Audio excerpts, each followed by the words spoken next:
इस मंच के माध्यम से यहाँ रखा जाए और सभी को वो जानकारी दी जाए जिसका जो औरों को भी वहां से जाए। तो उनका जीवन परिचय देना बड़ा कठिन है, परंतु फिर भी जो कुछ भी उनके इस भौतिक शरीर का जब यहाँ माता के गर्भ से जन्म हुआ तो दो शब्द के ध्यान से सुनिए।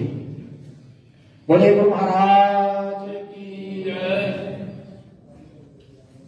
सदगुरुदेव भगवान की। श्रीपाद 1008 स्वामी सुग्रीवानंद जी महाराज जी का श्रद्धा पूर्वक शब्दों से सम्माननीय उनका जीवन परिचय के कुछ शब्द। आपका जन्म विक्रमी संवत 1987, यानी आप ये 1987 अंग्रेजी ईयर ना समझें, ये संवत 1987 वर्तमान में 2081। आप उससे गणना कर सकते हैं कि शतायु के पास उनकी लगभग उनकी आयु थी। आपके इस जिला क्षेत्र ऊना की सोमभद्रा नदी, जिसका नाम सुहा नदी है, के किनारे गुगलहर नामक गांव, जिला ऊना, हिमाचल प्रदेश में संवत 1987 यानी 5 नवंबर वर्ष 1925 को उनका अवतरण हुआ।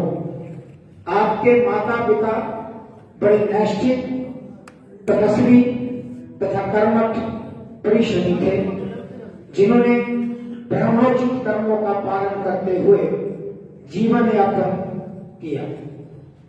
आपकी माता जी का देहावसान ज्येष्ठ संक्रांति संवत 2025 को हुआ। महाराज जी, आपका जब तक इस डेरा को आप समर्पित नहीं हुए उस वर्ष से पूर्व आप अपने परिवार के 3 ज्येष्ठ भ्राता थे, पर वर्तमान में इस परिवार के साथ अब आपका न भाई, न माता, न पिता, न बंधुओं का कोई संबंध नहीं है।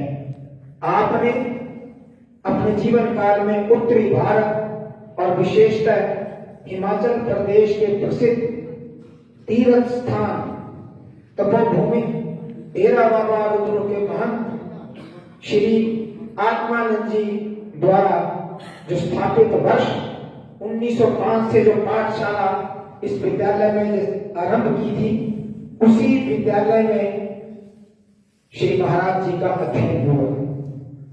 उन्होंने अपना अध्ययन आरंभ किया और प्रज्ञा की परीक्षा भी इसी आश्रम से उन्होंने उत्तीर्ण की। बाल्यकाल से ही आपके पवित्र मन में सेवा भावना, पूजा पाठ तथा प्रत्येक प्राणी के प्रति दया भावना थी।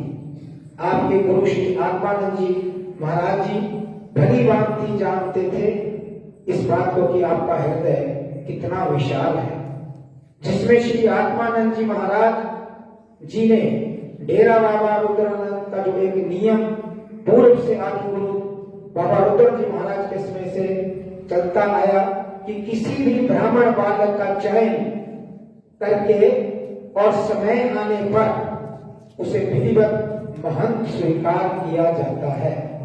ये परंपरा बाबा रुद्र जी महाराज जी के शतायु होने के पश्चात श्री परमानंद जी महाराज को और उनके शांत होने के पश्चात श्री आत्मानंद जी महाराज जी को और आत्मानंद जी के पूर्णतया उस दिव्य शरीर के शांत होने के पश्चात अपने जीवन काल में ही उन्होंने ये गद्दी आश्रम की का जो नियम था उसी के अनुसार और महाराज जी के एक विशाल हृदय को देखते हुए उन्होंने भगत राम जी जो उनके श्री महाराज जी के पिता थे उनके पास वो वहां गए और उन्होंने अपनी चद्दर को फैला करके उस पिता के पास अरदास की कि ये बाल आश्रम को समर्पित कर दिया जाए।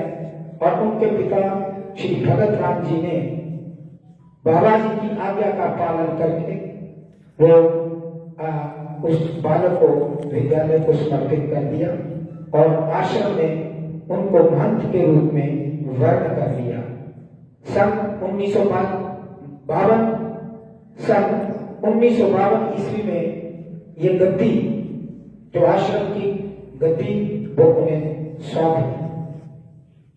आत्मानंद जी ने आपको विधिवत डेरा बाबा रुद्र की ब्रह्मचारी जी की गद्दी आपको सौंप दी। आपने आश्रम में नवीन सत्संग भवन, जिसमें हम सभी इस समय महाराज जी को स्वरूप को लेकर के बैठे हैं, वो आपने बड़ी हृदय के साथ उसका निर्माण करवाया।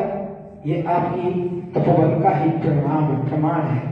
तथा इसके अलावा आपके सानिध्य में हम लहर, जिला ऊना हिमाचल प्रदेश, मानसरोवर गार्डन दिल्ली एवं हरिद्वार में भी बहुत भव्य आश्रमों का निर्माण करवाया।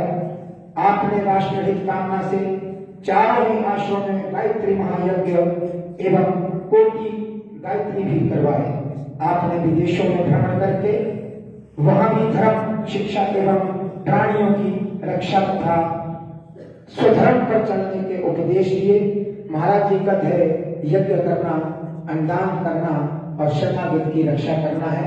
आपने अपने जीवन काल में अनेकों ग्रंथ, जिसमें मुख्यतः परमार्थ दर्शन, श्री भागवत महापुराण जी का महत्व और प्रवचनात्मक जो ग्रंथ है, जिसकी वाणी अभी शास्त्री जी ने यहाँ से मंच से उनके प्रवचनों के शब्द सुनाए इत्यादि उन्होंने अपने हस्तों से लिखे।